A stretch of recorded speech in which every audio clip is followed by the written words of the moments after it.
Believe me when I say Nigeria is so confused. Believe me when I say Nigeria is in chaos.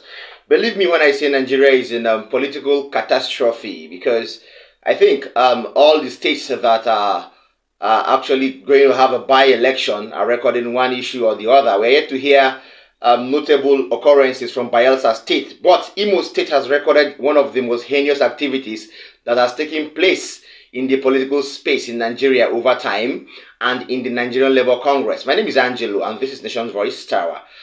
Thanks for joining us. Yesterday, the NLC president, the Nigerian Labour Congress president, Mr. Ajaero, was arrested and allegedly beaten by thugs and security operatives. And this is the update I'm going to be revealing. Now, lots of platforms have had this news, okay, but none of them has had the grip on this information because the heinous activity was perpetrated by the government of Imo State. All right, so to that effect, lots of mainstream and conventional media will find it hard to relay the information as it was. But trust Nation's Voice Tower, because we are going to always, of course, relay the information as it happened and as it goes on. All right. The Nigerian Labour Congress president was beaten blue-black yesterday by a combination of thugs and security personnel sent to the planned protest ground by Governor Hope Uzodinma of Imo State. The NLC president allegedly fainted and was carried away to the hospital. Now, the truth remains that Governor Hope Uzodinma is playing a sort of brutal and dangerous politics in Imo State that needs him to be called to order. When I say he needs to be called to order, he needs to be called to order. Imo State has become a hub for insecurity, wanton killings, kidnaps, and unlawfulness. All right, and this is not supposed to be so. I think this is the worst of governments the Imo State people or Imolites have had in a very, very long while.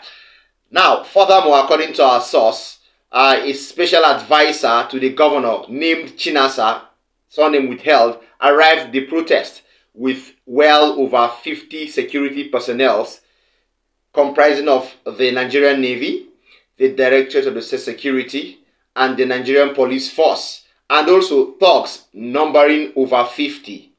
They allegedly beat up those who gathered at the protest ground, seized phones of those making videos at the protest grounds, but they concentrated more on the NLC president and allegedly beat him to stupor.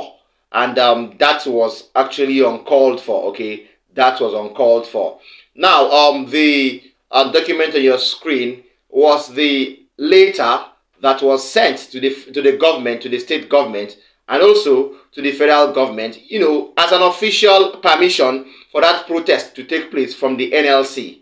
Okay, that means the protest was allegedly or was actually permitted to take place. Okay, so why will Governor Hope Uzodinma take laws into his hands and then bring in thugs and security operatives because he is privileged to have them at his beck and call?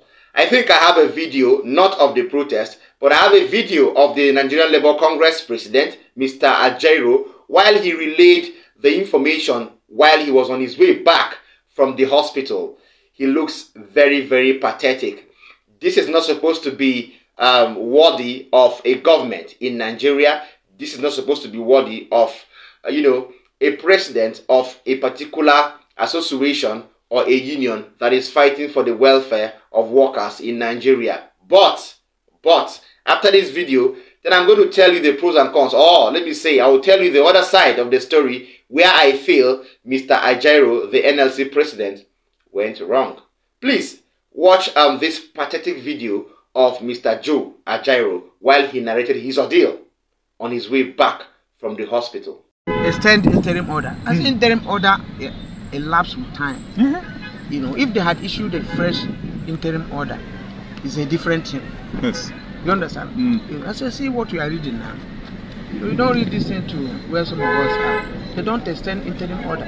If it expires within 1 week or two, you should have issued another order. Yes. You know, so they kept that letter. They kept that thing they posted to them. Okay. That he said, whether do I know that I should this thing they can prosecute me about? I said, well, it is the same court that granted this order that can institute a contempt charge. Yes. You know, you can't just now start prosecuting me. My brother. They were beating you. They beat me. God must have taken extra time to create me. Ordinarily, kind of beating. You received at this jet age. I don't know the word where this is. Okay, we don't. Right, and welcome back. That was sad. Yes, that was sad though. Now let me take it from top. Mr. Ajaero, the NLC president. I think there was a time I gave you an update on this same platform about the involvement of the Nigerian Labour Congress and the Traders Union Commission, right? Yes, I gave you an update of these two people, their union with the federal government, and the fact that the federal government couldn't really come to compromise with their demands, and there were revelations that came up from the meeting that the Trade Union Commission or Traders Union Commission and the NLC allegedly took some funds in order to annul the first protest that was supposed to take place on the final day of hearing. If you remember that update so well. So I think what played out yesterday at Imo State was a situation where the NLC president refused to, play by the script. Maybe he was tired of, being given peanuts in order to keep his mouth shut, or to, cancel protests, or to disturb less the federal government, as the case may be. So since he allegedly refused to play by the script, they now sent people against him, because there is no sane government that will just send talks after the NLC president. In fact, Paul Ajaero has not done anything close to what Adams Oshomole did as NLC president. Adams Oshomole physically and intellectually challenged the federal government under a ruthless president like Olusegun Obasanjo. All right, so you should be able to know that this new NLC president has done little or nothing compared to what Adams Oshomole did. Okay, but even at that, there were situations like this during the Adams Oshomole's time. But this case is just unexplainable, because this is the most feasible scenario to have played out in this fiasco that happened in Imo State yesterday. Without much ado, I would love to go to the next update. Still on Imo State. Well, there have been lots of calls on different issues in Imo State, aside the fact that the NLC president was beaten.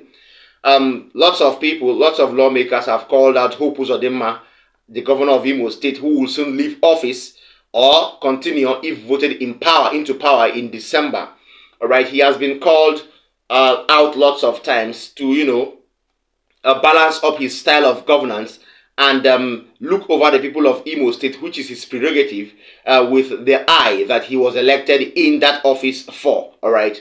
To that effect, I think lots of people, and from analysis, we are of the opinion that Imo State may become a devastated battlefield, a very, very devastated battlefield, if lots of people are not called to order. The Commissioner of Police, first of all, inclusive, all right, and the governor himself and other people surrounding him.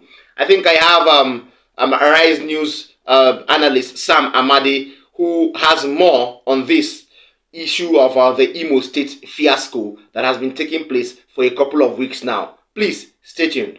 Personally, as Director of Abuja School, I've written to the National Security Advisor last week saying two things. Imo will be a devastated battlefield if you don't remove the Commissioner of Police.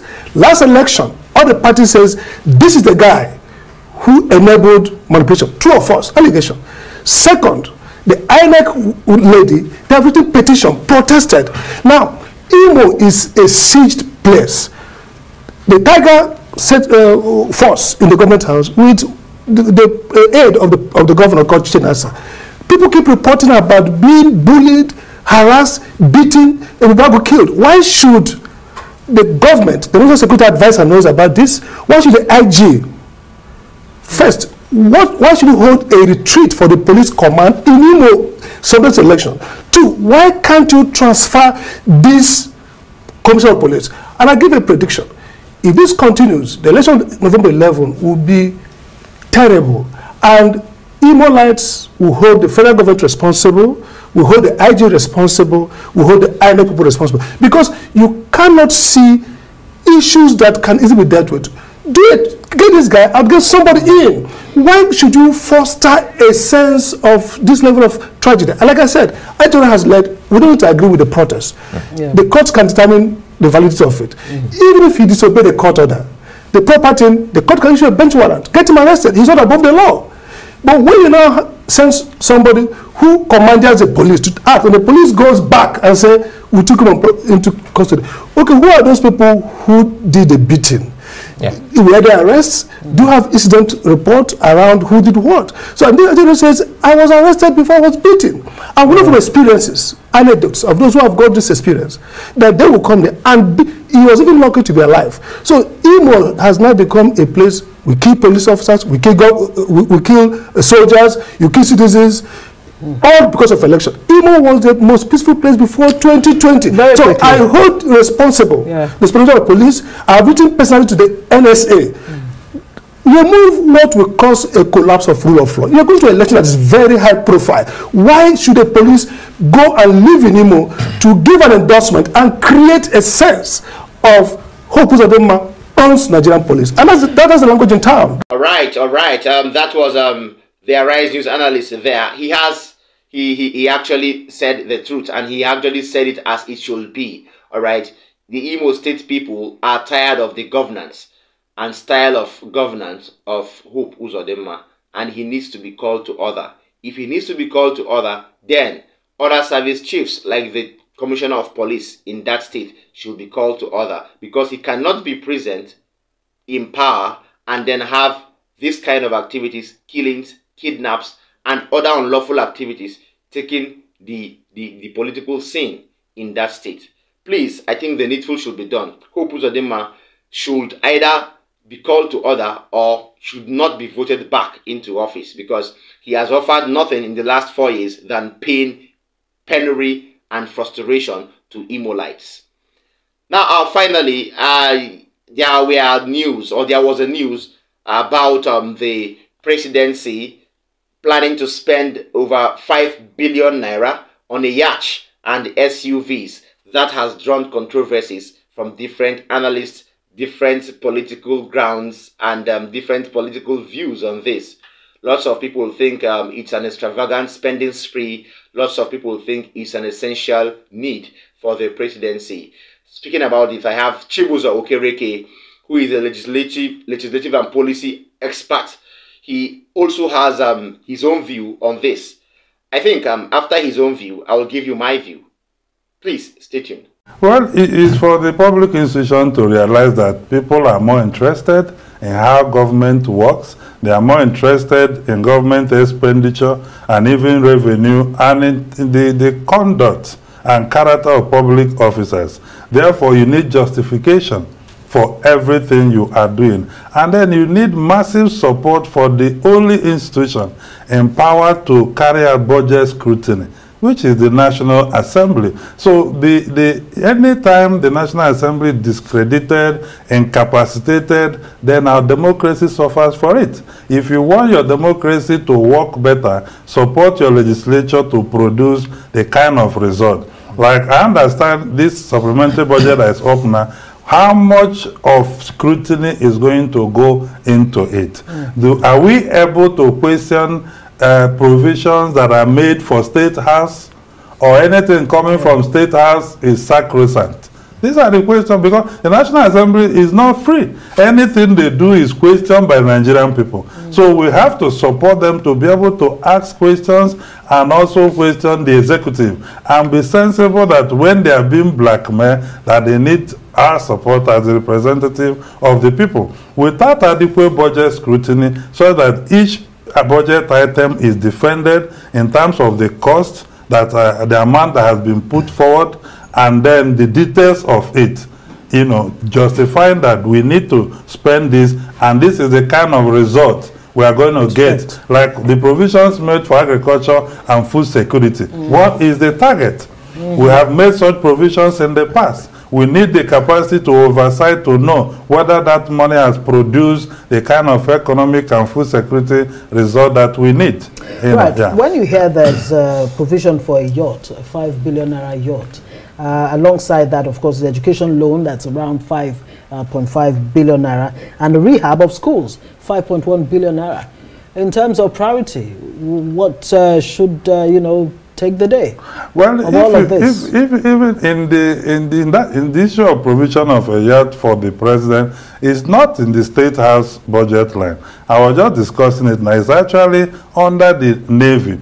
So it's like a security conveyor for the, you know, president. Not a luxury yacht. Not a luxury yacht. So that needs to, because the budget line is under the Navy, which is under capital budget of Navy for security. So we have to ask ourselves, do we have that yacht before? The one we have, can we rehabilitate it or renew that asset, or do we need to acquire, you know, new one? That is where we ask the priority place. And nothing stopped the National Assembly to say, this, since this is supplementary, and we're just considering the medium-term expenditure framework and fiscal strategy papers, we may need to step this down and capture it in the 2024 budget, and probably push more money into the schools across the country. If you look at FCT provisions, about 100 schools that will be renovated in 100 days, about 10 billion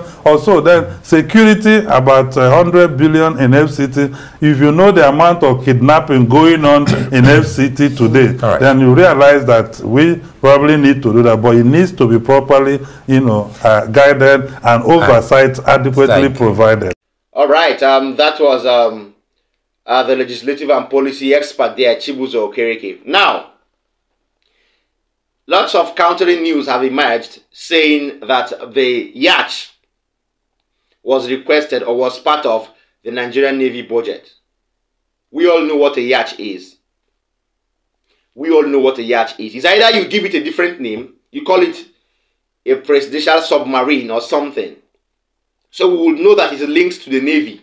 We all know what a yacht is. A yacht is a luxury vessel, a luxury water vessel, okay? A luxury aquatic vessel is a luxury vessel. We know what a yacht is. So what does the Navy need the yacht for? Okay, what does the president need the yacht for right now? We're trying to really be very, very specific on this.